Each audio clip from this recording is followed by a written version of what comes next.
أرأيت الذي يكذب بالدين فذلك الذي يدعو اليتيم فلا يحض على طعام المسكين. പറയുന്നു أرأيت الذي يكذب بالدين, ദീനിനെ കളവാക്കുന്നവർ എന്നാണ് അവരെ ആദ്യമേ തന്നെ അല്ലാഹു വിശേഷിപ്പിക്കുന്നത്. أرأيت الذي يكذب بالدين, ദീനിനെ കളവാക്കുന്നവർ. അതിനെക്കുറിച്ച് നിങ്ങൾക്ക് അറിയില്ലെന്ന് നബിയോട് ചോദിക്കുന്നതിന് പറയുന്നവരെ വിശേഷിപ്പിച്ചുകൊണ്ട് പറയുന്നു فذلك الذي يدعو اليتيم فلا يحض على طعام المسكين. യതീമുകൾക്കും അവരുടെ അതുപോലെ തന്നെ പാവപ്പെട്ടവർക്കും അവരുടെ അവകാശങ്ങളെ നിരാകരിച്ചുകൊണ്ട് അവരുടെ ഭക്ഷ്യങ്ങളെയും അവരുടെ സ്വത്തുകളെയും സ്വന്തം കൈവശം വെച്ചുകൊണ്ട് അവരെ സഹായിക്കാതെ നിൽക്കുന്നവരാണ് ദീനിനെ കളവാക്കുന്നവർ എന്ന് അല്ലാഹു സുബ്ഹാനഹു വ തആല ഖുർആനിൽ പറയുന്നു. ഇങ്ങനെ അനാഥന്മാരെ സഹായിക്കാനും അവരെ തീറ്റിപ്പിക്കാനും അവർക്ക് വേണ്ട സഹായ സഹകരണങ്ങൾ ചെയ്യാൻ വേണ്ടി അല്ലാഹു സുബ്ഹാനഹു വ തആല പ്രേരിപ്പിക്കുന്ന വേറെ ആയത്ത് കൂടിയുണ്ട്. ഫഅമ്മൽ യതീമ ഫലാ തഖഹർ വഅമ്മ അസ്സായില ഫലാ തൻഹർ. നിങ്ങളുടെ അടുത്തേക്ക് വരുന്ന യതീം കുട്ടികളെ, നിങ്ങളുടെ അടുത്തുള്ള യതീം മക്കളെ അവരെ സഹായിക്കാതെ ആട്ടി ഓടിക്കരുത്, അവരെ ഇവിടെ നിന്ന് മാറ്റി നിർത്തരുത്, അവരെ സഹായിക്കണം.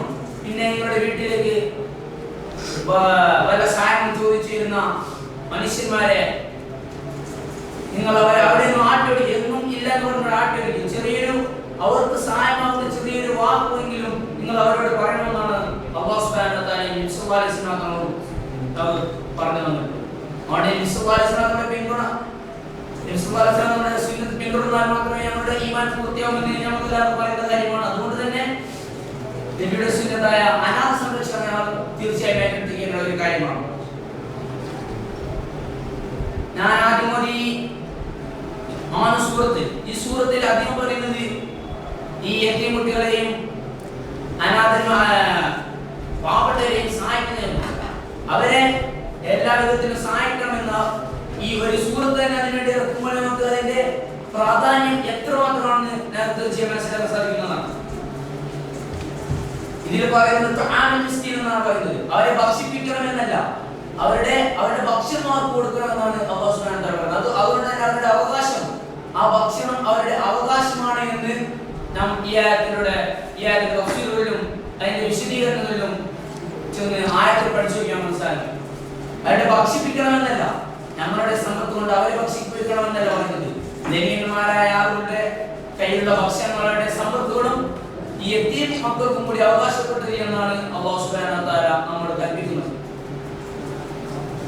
ഇതിനുള്ള ധാരാളം ഉദാഹരണമാണ്. ചിലപ്പോൾ യതീം കുട്ടികളെ നമുക്ക് പോറ്റി ദത്തെടുത്ത് പറഞ്ഞപ്പോൾ കഴിഞ്ഞോളണമെന്നില്ല. അപ്പോൾ ഇപ്പോൾ കേരളത്തിലും മത്സരമൊക്കെ ധാരാളം ഉയർന്നിരുന്ന സ്ഥാപനങ്ങളോ യതീംഖാനകളോ ധാരാളം സ്ഥാപനങ്ങളെ ഉയർന്നു വന്നുകൊണ്ടിരിക്കുകയാണ്.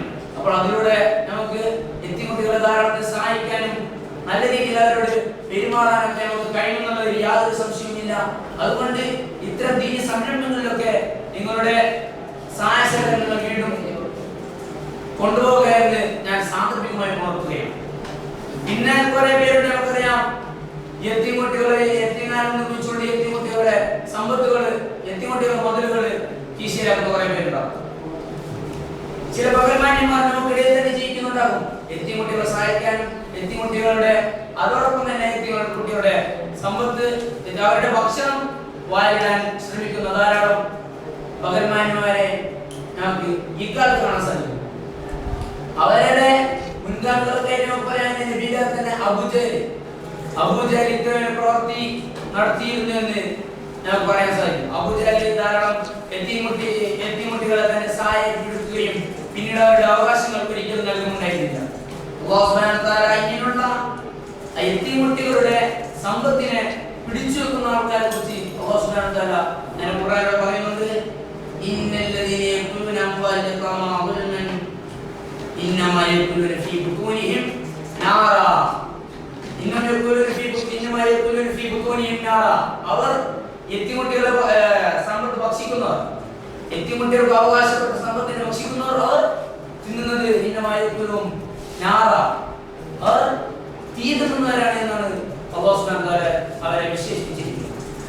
അതുകൊണ്ട് തന്നെ ഈ ആയത്തിന്റെ വിശദീകരണത്തിൽ തഫ്സീറുൽ ബയാനിൽ പറയുന്നുണ്ട് അബൂജഹലിന്റെ ചിത്രമാണ് ഇതിവൃത്തം എന്നാണ് തഫ്സീറുകൾ വിശദീകരിച്ചിട്ടുള്ളത്.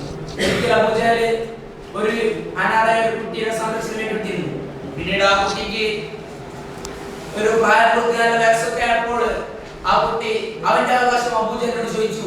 അല്ലേ അബൂജഹൽ, എന്റെ അവകാശം എനിക്ക് വേണമെന്ന് ചോദിക്കുകയും ആ സമയത്ത് അബൂജഹൽ അവനെ അവിടെ നാട്ടിപ്പായി അവന്റെ അവകാശത്തെ ഹനിക്കുകയും ചെയ്തു.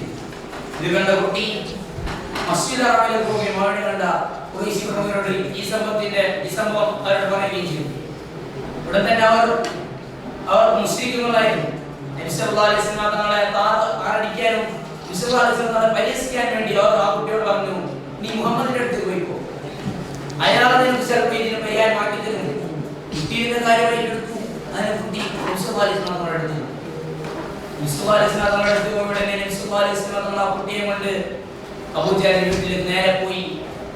അവിടെ നബി സല്ലല്ലാഹു അലൈഹി വസല്ലം തങ്ങൾ ആ വീട്ടിലെത്തിയപ്പോൾ അബൂജഹൽ ഉണ്ടായിരുന്നു. നബി എത്രയാണ് താമസം അവിടെ ഇരുന്നിട്ടുണ്ടായിരുന്നു. അബൂജഹൽ പെട്ടെന്ന് എണീറ്റു.